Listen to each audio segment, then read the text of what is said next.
Тіл шексіз сан түрлі бола алады. Әрқайсымыз ана тілімізде сансыз сөйлемдерді ойлап таба аламыз, және біз оны балалық шағымыздан сөйлемдерді құрастырып, қолдана бастағаннан бері жасаймыз. Бұл қалай іске асады? 1950 жылдардың басында Ноам Чомски өз зерттеулерінің негізінде тілдің әмбебап болуының сыры оның грамматикасында деген теорияны ұсынды. Мысалы, таныс емес сөйлемнің таныс грамматикасы бізді сөйлемнің мағынасына бағыттайды. Чомски барлық тілдерге қатысты ортақ ережелері бар, және адамның миы сол ережелерге сай тілді өңдеп отыруға туа біткен бейімділігі бар деп санайды. Чомски оны факультативті әмбебап грамматика деп атай отыра, әлемде лингвистика саласының пайда болуына және когнитивті ғылымның 10 жылға ілгерілеуіне жол ашты. Чомски мен өзге зерттеушілер әмбебап грамматиканың мына екі негізгі компонентін зерттеуге бел буды. Біріншіден, барлық тілдерге ортақ грамматикалық ережелер бар ма?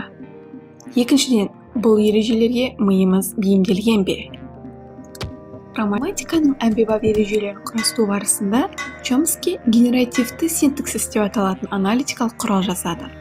Ол сөйлемдегі сөздердің реті және құрылымы қандай болуы мүмкін екенін көрсететін иерархиялық синтаксистік ағаш диаграммасын дайындады. Бұл ағашқа сүйене отыра, үстеулер міндетті түрде етістікті тіркестерде кездесу керек деген ережені ұсына аламыз. Бірақ көбірек деректерге назар аударсақ, үстеудің етістікті тіркестерден бөлек те қолданылатынын түсіне аламыз. Дегенмен бұл жеңілдетілген мысалы мынандай мәселені көрсетеді. Баршаға ортақ әмбебап грамматиканы орнату үшін алдымен әрбір тілдің ережесі тағайындалуы қажет, ал ол үшін әрбір тіл туралы өте көп деректер керек болады. Чомски әмбебап грамматикалық құрылымын ұсынғанда, көптеген тілдерде жаңа генеративті синтаксисті өз тілдерінде талдау, сараптау үшін жазылған қажеттіліктердің көлемі жетіспеді. Деректердің көптігіне қарамастан ортақ тілдік құрылым жасау өте күрделі. Біз ағылшын тілін 50 жыл бойы зерттеп сараптасақ та, оны әлі күнге дейін толықтай түсіне алмады. Көптеген лингвистикалық мәліметтер жиналып талданған кезде, әлемдегі тілдердің кеңінен ерекшеленетін жалпыға бірдей грамматикалық ережелер бар деген теорияны жоққа шығарды.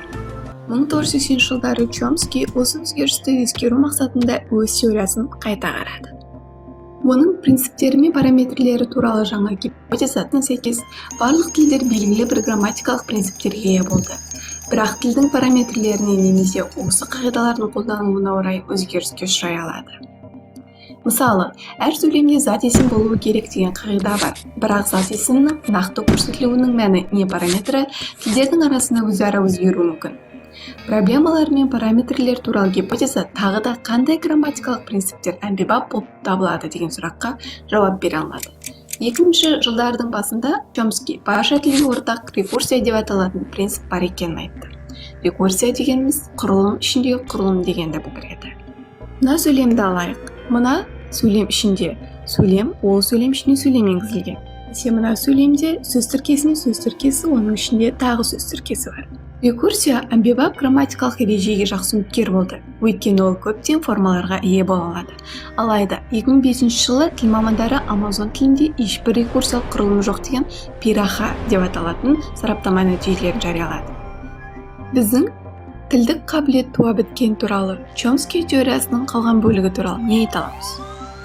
Ол алғаш рет әмбебап грамматиканы ұсынғанда тіл меңгеру генетикалық тұрғыда қарастырылады деген идея айтты. Бұл революциялық әсерге болды. Бұл бихевиоризмде аталатын үстемдік еткен парадигмаға қарсы шықты. Бихевиористер барлық жануарлар мен адамның мінез-құлқы тілді қоса алғанда бос күйінде басталып сырттан қалыптасады деп тұжырымдады. Бүгінде ғалымдар бихевиоризм қате және тілді үйренуге арналған генетикалық кодталған биологиялық құрал бар деген оймен келіседі. Көпшілігі дәл сол тілге жауапты биология өзге де танымдық бөлімдерге жауапты деп есептейді. Сондықтан олар Чомскидің миында ерекше оқшауланған туа біткен тіл қабілеті бар деген пікірмен келіспейді.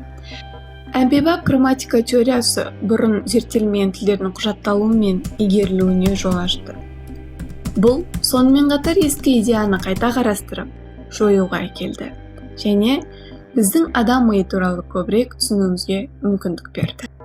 Ал сіз қай теорияны жақтайсыз? Чомскидің әмбебап грамматикасын behaviorизмді, әлде мүлдем басқаша ойлана ма?